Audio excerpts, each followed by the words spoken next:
Bismillahirrahmanirrahim. Dear student, today we will discuss about past continuous tense.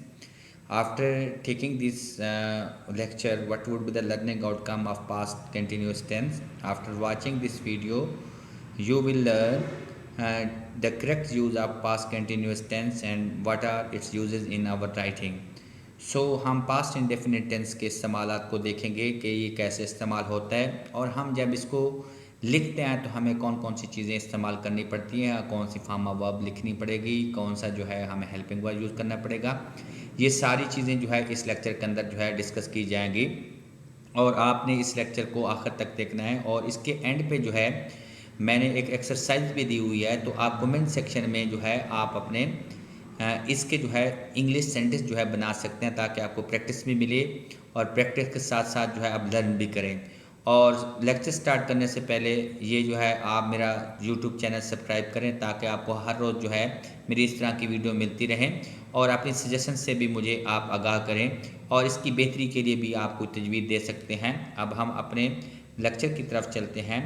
अब हम दूसरी slide को देखते हैं। पास्ट कंटिन्यूस टेंस फेल माजी जारी, इसको हम कहते हैं पहचान इसकी ये है कि पास्ट टेंसेस के अंदर इसकी पहचान इस तरह की जा सकती है कि इन में उर्दू फ़िक्रात के आखिर में रहा था, रही थे या रहा था वगैरह वगैरह आता है।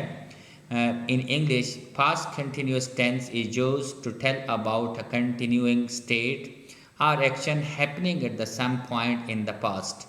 इसका मतलब यह है कि माजी में जो कोई एक्शन जो है वो आपका हो रहा था, कंटिन्यू था, जो कोई हालत थी उसके बारे में बताए तो ये पास्ट कंटिन्यूस टेंस कहते हैं। अब हम इसके इस्तेमालात और एग्जाम्पल्स को देखेंगे। फेल माजी जारी का इस्तेमाल ऐसे कामों या हालत का जिक्र करने के लिए होता है जो माजी में जारी थे। मसलन अली ख़त लिख रहा था, वो नमाज पढ़ रहे थे, परिंदे हवा में उड़ रहे थे। आपने इन तीनों एग्जाम्पल में देखा है कि इसके आखिर में रहा था, रहे थे या रही थी वगैरह आता है और इसमें जो है माजी की बात हो रही थी कि जो कि हमारा पास्ट का एक्शन होता है वो चल रहा तो उसके अंदर लिखा गया है। तो ये जो है सेंटेंस इसी तरह के होंगे। प्रेजेंट कंटिन्यूस टेंस में भी मैं यही बता चुका था कि कंटिन्यूस का जो भी टेंस होगा उसकी फर्स्ट फॉर्म और प्लस आईएनजी आएंगे, लेकिन उसके हेल्पिंग वर्ब जो है तब्दील होंगे। जिस तरह हम प्रेजेंट में जो है इज़ आर एम के बाद वर्ब की फर्स्ट फॉर्म और आईएनजी लगाते थे, सिमिलरली जो है इसमें वाज वर्ब के बाद जो है हमने आईएनजी लगाना है। सिंगुलर प्रोनाउन जैसे आई है, ही, शी, इट, इन सब के साथ सिंगुलर के साथ जो है वाज और प्लूरल के साथ जो है वो हमने क्या करना है वर्ब लगाना है, जैसा कि वी है, दे है, यू है और प्लूरल फॉर्म के साथ जो हमने वर्ब लगाना है। अब हम नेक्स्ट देखते हैं helping verb and form of verb कैसे लगेंगे। हम जो है हमारे पास जो प्रोनाउन है I, he, she, it singular के साथ हम वाज लगाएंगे और we, you, they and plural के साथ प्लूरल सब्जेक्ट के साथ जो है हम वर्ब लगाएंगे। और अब हमने ये देखना है कि यहाँ पे कौन सी फॉर्म ऑफ वर्ब होगी। Verb ING is use in all type of sentence in the past continuous tense, चाहे वो सेंटेंस पॉजिटिव हो, चाहे वो सेंटेंस नेगेटिव हो और चाहे वो सेंटेंस इंट्रोगेटिव हो। इन तमाम सेंटेंस के साथ जो है वर्ब प्लस आईएनजी लगेगा और इससे पहले जो है वाज या वर्ब का इस्तेमाल होगा। इस ज़माना के सभी फ़िक्रात में वर्ब की जो है जेरेंट फॉर्म इस्तेमाल होती है। जेरेंट फॉर्म का मतलब ये है कि वर्ब प्लस आईएनजी जो है प्रेजेंट फॉर्म जो है यूज़ होगी, जेरेंट फॉर्म भी इसको हम कहते हैं। अब हम जो है नेक्स्ट देखते हैं कि हमारे सेंटेंस का इस्तेमाल देखते हैं। पास्ट कंटिन्यूस सादा फ़िक्रा बनाने का, पॉजिटिव फ़िक्रा या सिंपल सेंटेंस बनाने का तरीका क्या है।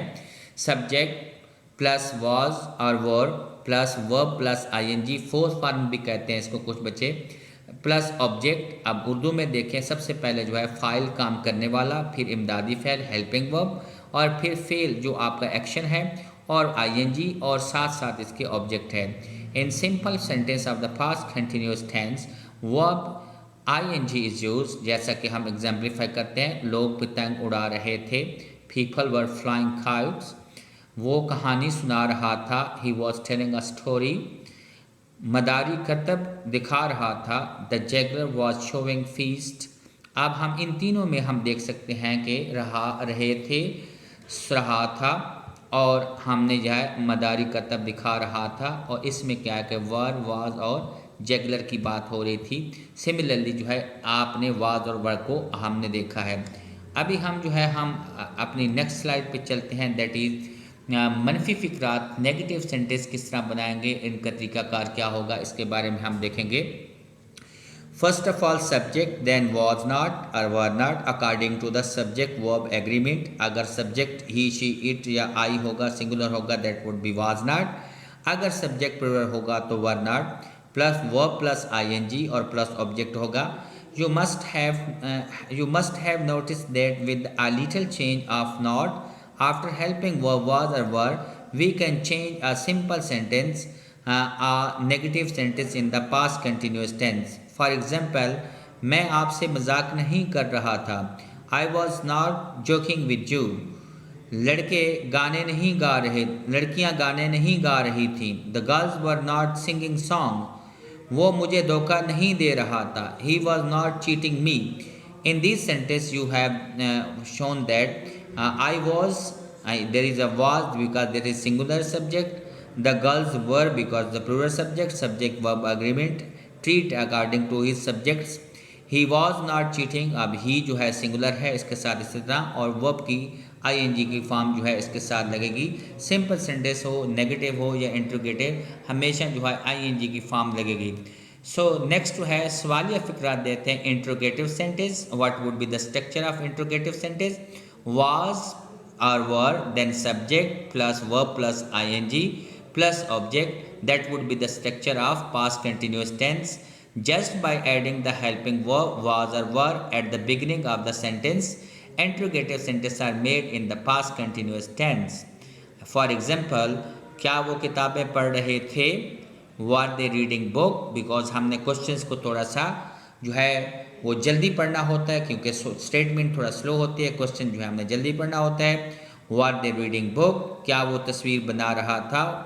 Was he making a picture? तुम्हारे घर की मुरम्मत कौन कर रहा था?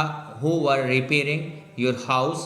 अब जो है आपने ये देखना है वाज और वाज जो है सेंटेंस के सब्जेक्ट के शुरू में आ गए, तो इस तरह जो है ये फ्यूचर के जो है टेंस बन गए, और सॉरी इस तरह जो है ये सवालिया फिक्रात बन गए।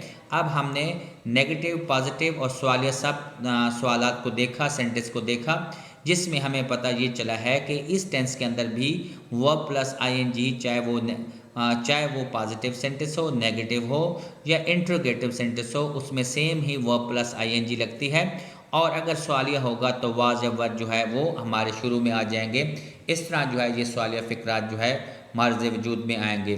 अब हम अपने देखते हैं सवालिया फिक्रात से जो है हम अगली चीज़ पे चलते हैं, that is past continuous tense practice की एक्सरसाइज जो है मैं आपके सामने पेश करता हूँ, और आपने जो है इन तमाम सेंटेंस को हमारे कमेंट सेक्शन में लिखना है, ताकि हमें पता चले कि आप लर्न कर रहे हैं और गलतियां भी कर रहे हैं। और गलतियां करने से इंसान सीखता है। अगर आपने एक चीज़ में पार्टिसिपेट ही नहीं किया तो आप कभी भी सही नहीं हो सकते। You should participate in the event so that you can learn from your mistake, and if you are doing a mistake it means that you are learning something extraordinary. अब हम देखते हैं प्रैक्टिस सेंटेंस में, वो बड़ी मुश्किल से गुजारा कर रहा था। बूढ़ा कमरे में ऊँग रहा था। ऊँग के लिए क्या होते हैं? डोजिंग होती है। अमीर आदमी खैरात नहीं दे रहा था। क्या वो अपने भाई को मार रहा था? पानी की सतह बुलंद क्यों हो रही थी? क्योंकि जो है वाई यूज करते हैं। दुकानदार कम तोल रहा था। अली किताब से नकल नहीं कर रहा था। दुश्मन दरिया को अबूर नहीं कर रहा था। क्या वो बहाने बना रहे थे? गरीब बचा कहाँ चीख रहा था। अब हमने ये देखा कि इस जितने भी सेंटेंस हैं इसमें नेगेटिव भी, पॉजिटिव भी और इंट्रोगेटिव भी शामिल किए गए हैं, ताकि आपको ज़्यादा से ज़्यादा प्रैक्टिस मिले और आप ज़्यादा से ज़्यादा कर सकें। ये जितने भी सेंटेंस हैं ये 10 सेंटेंसेस हैं, और आप 10 सेंटेंस को बनाने की कोशिश करें ताकि मुझे पता चले कि आप वर्क कर रहे हैं। अब हम जो है thank you so much for watching my channel, and I am giving you best of the best for the student and as well as for the early learner who want to learn such kind of things, particularly in tenses and parts of speech. So keep on hard working and you can learn. If you have any question you may send me email, and as well as you can write in my comment box so that I can reply you.